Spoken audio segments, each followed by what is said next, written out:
Chapter 681, Indirect Answer. Being the main focus of attention, Derek didn't choke.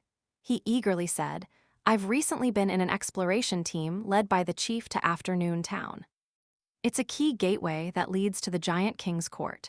It's a door that separates myth from reality." His opening perfectly garnered the interest of all the Tarot Club members as they awaited the rest of his account in different postures.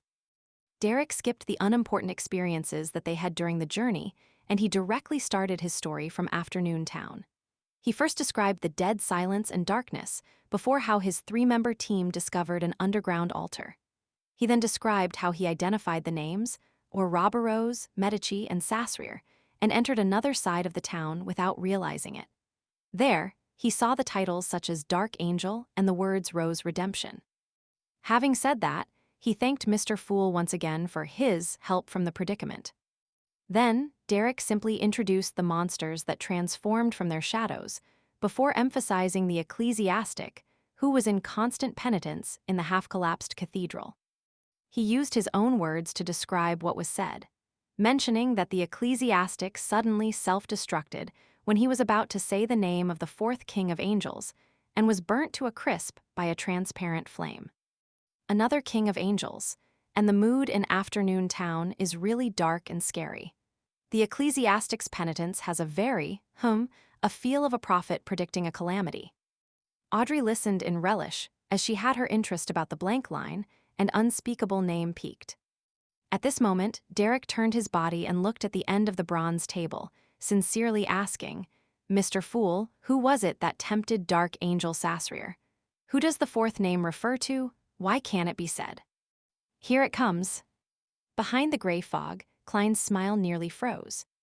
The reason that he had hurriedly sent Little Sun back to the real world was that he was afraid of facing such a question.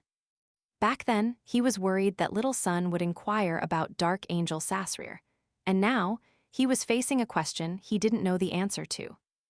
Thankfully, a magician never performed unprepared.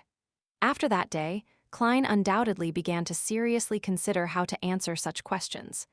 Now, with great confidence, he landed his right palm on the armrest and said with a deep, meaningful glint in his eyes, "It's because it's concealed."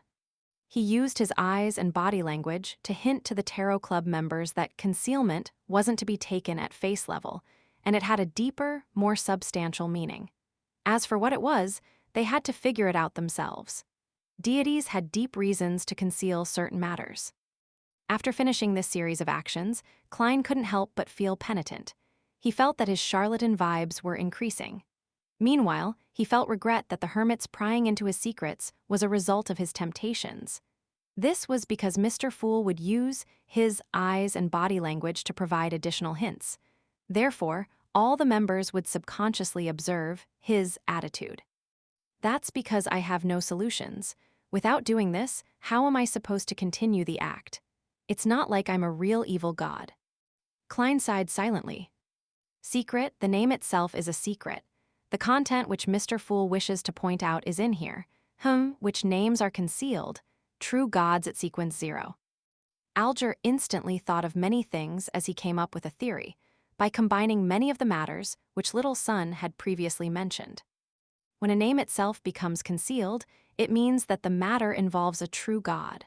Furthermore, it's very likely to have the Evernight goddess involved. It's because she's the mother of concealment. The extreme danger of the darkness in the forsaken land of God indirectly proves this point. Katlia came up with an unconfirmed theory based on the knowledge she had and the hint from Mr. Fool. Meanwhile, she was almost certain that the calamity the ecclesiastic was referring to was the cataclysm that ended the third epoch. A king of angels who was tempted Afternoon Town residents who fell from grace, a town being corrupted bit by bit, a black flower of calamity that blooms. All of that buried in epic, creating the forsaken land of God. What a heavy sense of history. Katlia couldn't help but think poignantly. While the Tarot Club members were in contemplation, Klein also began to analyze the reason for the empty name and the reason why it couldn't be said. Could it be the true name of a deity? A true god had tempted Dark Angel Sasrir, and the fourth name representing the King of Angels also became a true god later. But it's not like I haven't said the true name of a deity before. Primordial demoness, Cheek, is understood by many to be on the same level as the 7 deities. It's not like anything happened in the end. Perhaps it has something to do with the language used. The languages of Loan, Intis, and Fasak, and even ancient Fasak, do not possess the ability to stir the powers of nature. On the other hand, the commonly used Jotun in the city of Silver can. That ecclesiastic likely used a similar language. I should later try to pronounce Cheek using Jotun, then I'll die on the spot and succeed in courting death.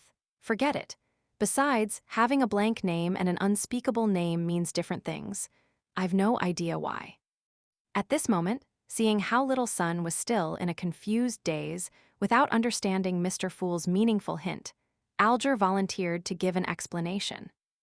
The 2 names might separately represent 2 deities, so they cannot be said. Perhaps the true creator had tempted dark angel Sasrir, leading to the fall from grace of the few kings of angels and the residents of Afternoon Town. This brought about a great calamity. It's why he has a temple and statue in your forsaken land of God.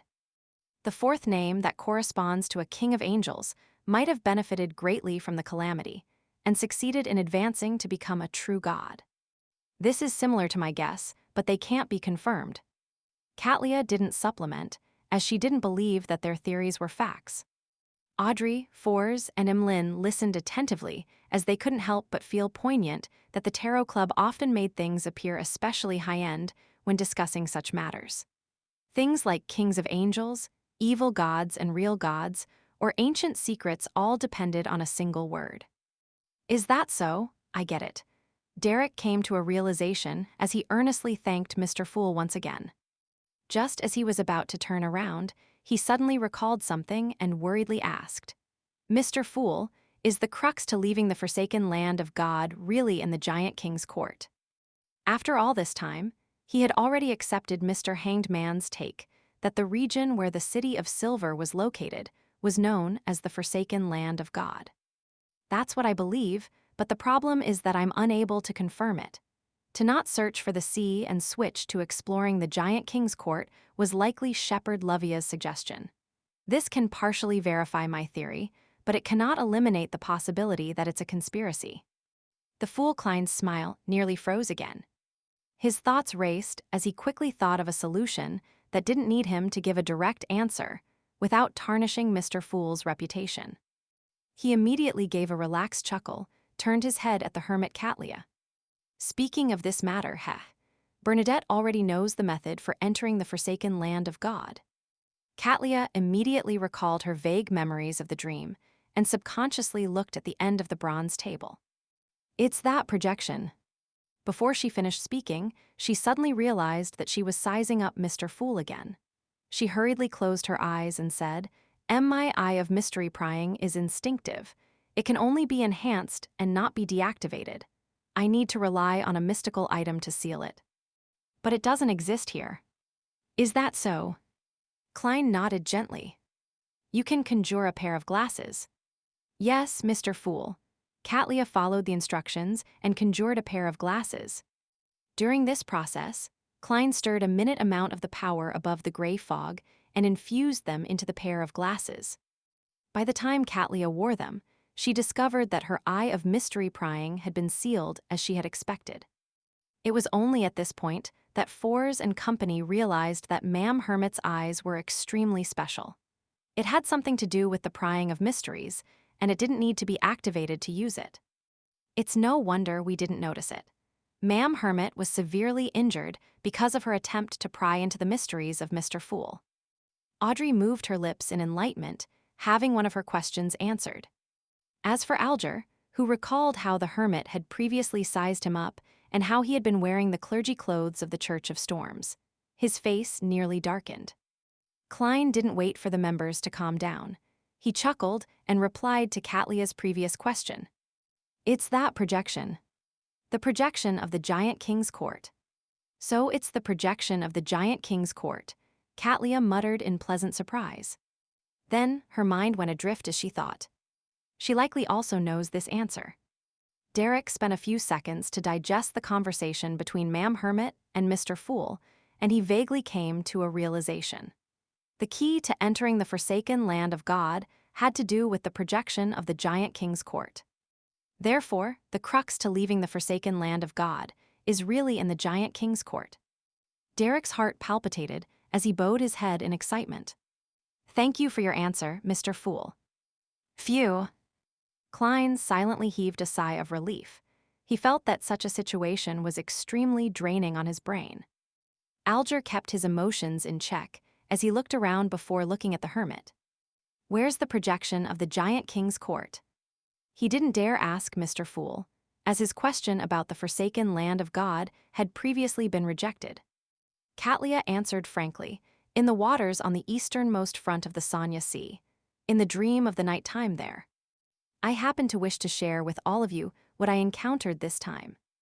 Audrey and Fours simultaneously slowed their breathing as they waited excitedly for Ma'am Hermit to recount her encounters, which were bound to be fantastic.